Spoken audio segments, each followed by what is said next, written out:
There is a room under the English Channel that almost nobody has ever seen. It sits below the tunnel, below the trains, below the bottom of the sea itself. And something is arriving in that room right now. It is seawater mixed with groundwater. It seeps down through the rock above, every hour of every day, and since the tunnel opened it has never once stopped. So giant pumps throw the sea back out. Together they can move a full bathtub of water every single second, all day, all year, forever. And beside those pumps, the builders dug 2 enormous tanks. The tanks have one job. They are waiting for the day the pumping stops. Nobody has ever said how long the tunnel would last on that day. That is the question this whole story hangs on. What happens when the pumps lose?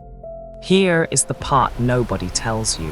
The engineers never even tried to keep the sea out. The whole tunnel exists because of one lucky layer of rock, a soft blend of chalk and clay hiding under the channel.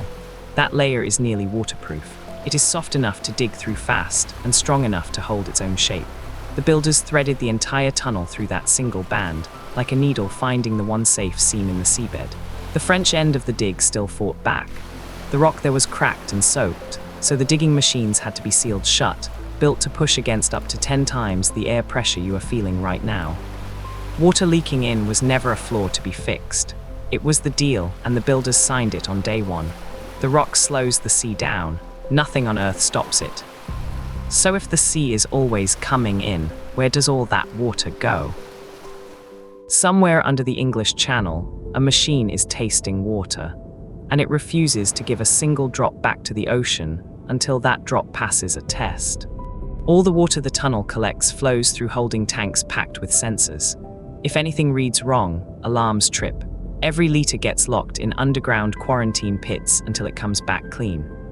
The thing the machine watches hardest is salt. It is not watching salt for the ocean's sake. It is watching salt to save itself. Seawater slowly eats pumps and pipes, so the machine studies the water partly to survive the water. Sit with that for a second. A machine buried under the seabed is quality checking the sea's own water before politely handing it back. But water is only the slow enemy down here. The violent one is already inside the tunnel with you. What could attack a tunnel from the inside? The train you are riding under the English Channel is attacking its own tunnel simply by moving. A train in a tight tunnel behaves like a piston in a cylinder. Hundreds of tons of steel shove a wall of air ahead of it, hard enough to stall the giant fans that keep the tunnel breathable. It happens about 400 times every single day. So the tunnel fights back without being asked. Hidden ducts bleed each wave of air into the tunnel next door. A computer tilts the fan blades as every train goes past, then tilts them back when it is gone. And there is one more layer of paranoia. The fans were wired into 2 countries at once from the very first day. If Britain's electricity fails, they were built to switch to French power all by themselves. The tunnel's own traffic punches its lungs all day long, and the lungs lean into every punch. No human touches a thing. So what could ever stop a machine this paranoid? Down under the English Channel, there is a tunnel that has never carried a single train. It runs between the 2 rail tunnels, and it was built for exactly one job. It breathes. Giant fans on both coasts blow fresh air into it around the clock. The air inside is held at higher pressure than the rail tunnels, so air can only ever push outward. It can never flow in. That means smoke can never reach you in this tunnel, no matter what is burning next door. In 1996 and again in 2008, a freight fire closed a rail tunnel, and every single person aboard walked out through this breathing tunnel. That one-way breath has been running day and night since the tunnel opened. It is the whole escape plan, and it has already worked twice. And breathing is only one of the jobs down here that is never allowed to stop. What else runs forever under the sea? Every train you ride under the channel is a heater. Each one pours heat into a sealed tube of rock, and that heat has nowhere to go. The early engineers did the sums and got worried. Without help, the air down here could climb toward 50 degrees. That is hotter than almost any heat wave ever recorded. So they air-conditioned the seafloor. Chiller plants on both coasts push cold water through pipes that run the whole length of the tunnel. It is a car's cooling system scaled up to a sea crossing. It runs all year because the trains do. Then the cooling plant itself wore out. So the whole thing was rebuilt while the trains kept running. The machine had its own refrigeration transplanted while it was still running. Today it holds the tunnel close to room temperature. And cooling is only one organ. How do you service an entire machine that is never allowed to stop? It is 3 in the morning on a Saturday, and you are driving to work under the sea. You drive on the left the way England does, but every clock down here runs on French time. Your van has no number plates, and there is no daylight anywhere on your entire commute. You are not alone. A small army of workers is down here tonight, while trains keep running in the other rail tunnel. Your crew is replacing rail. You have 5 hours and 10 minutes to replace more than a kilometer of track and hand it all back before the morning trains arrive. At each end of your stretch, colossal steel doors have slid open, and every train out there crosses into the other tunnel and flows around your work site. And by the time the crews finish renewing the whole track, it is time to begin again. That is not a repair schedule. That is a metabolism. Has this machine ever actually stopped?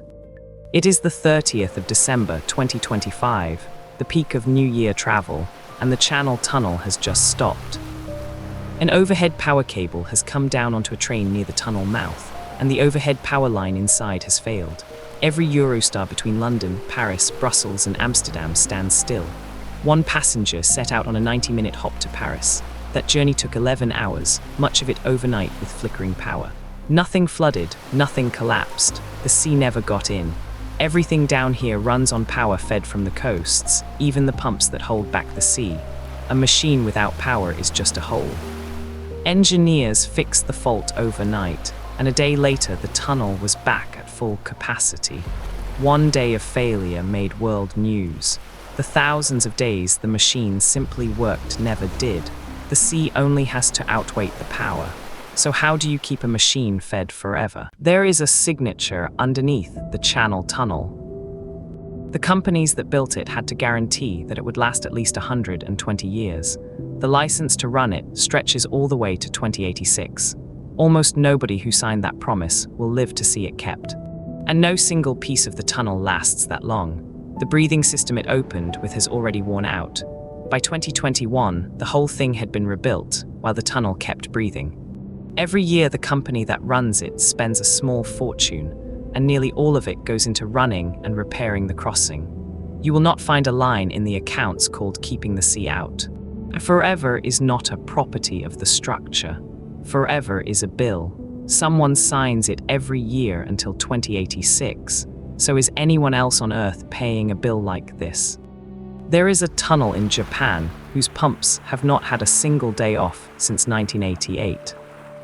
It is called the Seikan Tunnel, and it runs beneath the sea at the top of Japan. It opened before the Channel Tunnel had carried a single passenger. Its pumps have been throwing the sea back out from the first day to this one. While you listen to this, they are lifting more than a full bathtub of seawater every single second. And the sea nearly won once. While the tunnel was still being dug, the water broke through. It took months of fighting to force it back out. Engineers have watched the leak slowly ease as the decades pass. It has never stopped, and it never will. Japan has been running a forever machine since 1988, and it has never once stood down. So who would sign up for this fight on purpose? Take the most ordinary moment in driving. You roll up to a roundabout, you take your exit. Now sink that roundabout so deep under the sea that a 60-story skyscraper standing on it would still be underwater. At the island of Kvitsøy, Norwegian crews are carving exactly that out of raw rock. When they finish, drivers will be circling the deepest road roundabouts on Earth. The junction belongs to Rogfast, a road tunnel being driven beneath a fjord. It is built as twin tunnels, with 2 lanes in each. Every drop that seeps in down there must be lifted back up the whole way forever. Norway knows all of this. Engineers seal the rock with grout, and a trickle of seawater still gets through. It gathers in small reservoirs and gets pumped straight back out. Norway read the contract with the sea and signed it on purpose. That drags one question back to the surface. What happens on the day the pumps stop? How long would the Channel Tunnel survive if the pumps stopped for good? Nobody has ever published an answer. We looked. But the builders answered before the tunnel ever opened. The answer was not a number. The answer was hardware. Down beside the pumps, they dug emergency tanks. Each one can swallow 6,000 bathtubs of seawater. They are waiting for the day the pumping stops. They even built a fourth pumping station. Its pumps were never fitted. It sits empty to this day, an organ the tunnel never needed.